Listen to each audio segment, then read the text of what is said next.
నేరం మీ నైజం, నేరమయ రాజకీయాల్ని మొదలుపెట్టిందే ఈ రాష్ట్రంలో మీరు మీ కుటుంబం అనేటువంటిది గుర్తు చేస్తున్నారు. దాన్ని ఇవాల్టికి పెంచి ప్రోత్సహిస్తున్నారు.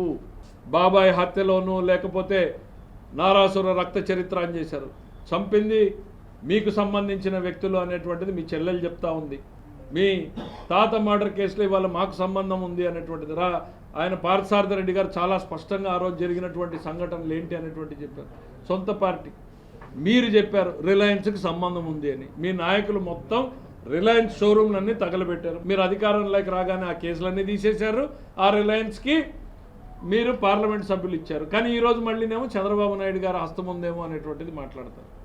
నాలుక ఇంకేమన్నా మీకు అధికార దాహం ఎట్లా ఉంది అనే దానికి మీకు తల్లి చెల్లి లేదు అనేటువంటిది ఎట్లా అయితే అందరూ చెప్తా ఉన్నారో తండ్రి కూడా మీ లెక్కలో లేడు. బొత్స సత్యనారాయణ గారు స్టేట్మెంట్ ఇచ్చాడు. వైఎస్ మరణంలో వెనకాల జగన్మోహన్ రెడ్డి గారి పాత్ర ఏముందో తెలియాలి అనేటువంటిది బొత్స సత్యనారాయణ గారు చెప్పారు. దాని మీద మీరు ఇంతవరకు స్పష్టత ఇవ్వలేదు.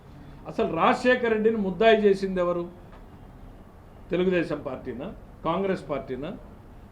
ఉండవల్లి అరుణ్ కుమార్ గారు ఆ రోజు స్టేట్మెంట్ ఇచ్చాడు. రాజశేఖర రెడ్డిని ముద్దాయి చేసింది వైఎస్ జగన్మోహన్ రెడ్డి. హైకోర్టు ఒప్పుకోకపోతే సుప్రీంకోర్టు వరకు వెళ్ళి వైఎస్ను ప్రథమ ముద్దాయిగా చేర్చమని చెప్పింది వైఎస్ జగన్మోహన్ రెడ్డి అని ఉండవల్లి అరుణ్ కుమార్ స్టేట్మెంట్ ఇచ్చాడు. ఆ కేసు ఫైట్ చేసిన సుధాకర్ రెడ్డికి అధికారంలోకి వచ్చినటువంటి 3వ నెలకే ఆయన పోస్ట్ ఇచ్చాడు. నేరమయ రాజకీయాలకు మొదలు పెట్టింది మీరే, ఆ రాజకీయాల్ని కొనసాగిస్తున్నది మీరే.